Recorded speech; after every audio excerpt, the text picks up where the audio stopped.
Santapan Harian Jumat 8 Agustus 2025.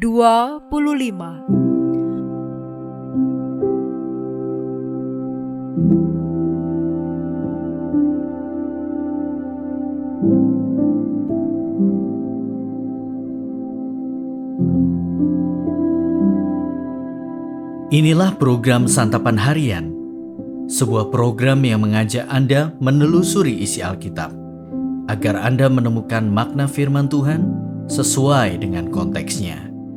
Santapan Harian tertuju bagi Anda yang ingin memiliki kehidupan rohani yang segar, kuat, dan sigap.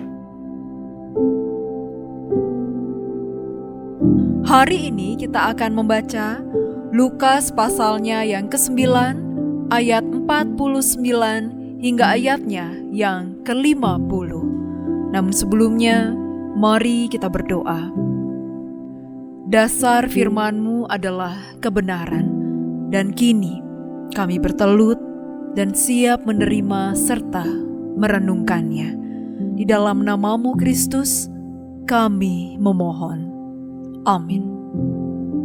Lukas 9 ayat 49-50. Yohanes berkata, "Guru, kami melihat seseorang mengusir setan demi nama-Mu, lalu kami cegah dia, karena ia bukan pengikut-Mu bersama kami."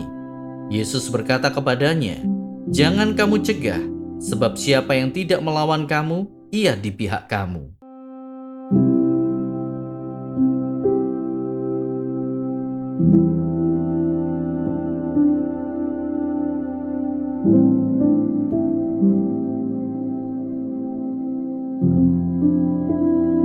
Sahabat Santapan Harian, di dunia persilatan jika dua orang memiliki ilmu yang sama dan datang dari perguruan yang sama, mereka menjadi kawan.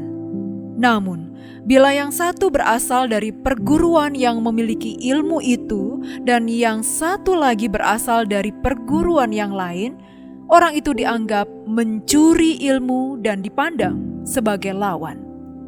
Mungkin semangat seperti ini yang menjiwai Yohanes dan murid-murid yang lain.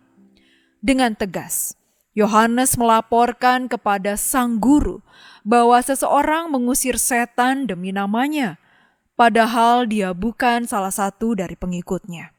Ia juga menyampaikan tindakan berani yang telah mereka lakukan untuk mencegah orang itu dari melakukan apapun atas namanya lagi.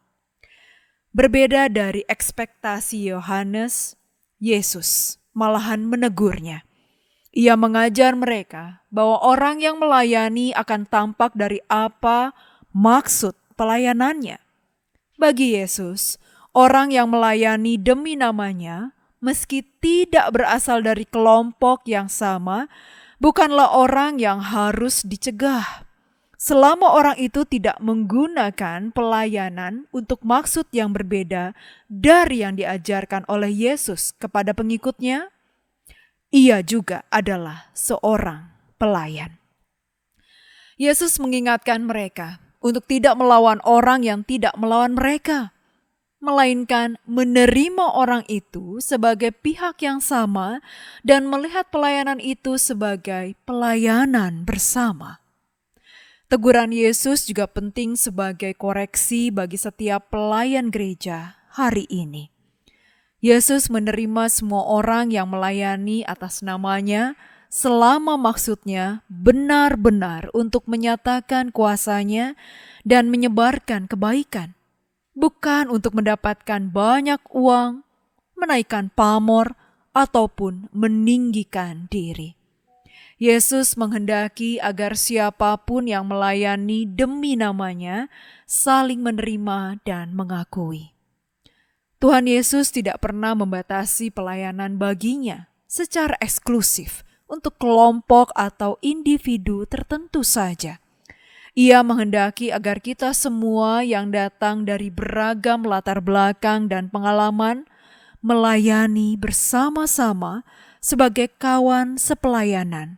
Satu di dalam Tuhan, bukan sebagai lawan. Mari kita berdoa. Ya Allah, tunjukkanlah kepada kami Bagaimana kami dapat bergandengan tangan bersama dengan banyak orang untuk melayani Engkau. Dalam kasih-Mu Yesus, kami memohon. Amin.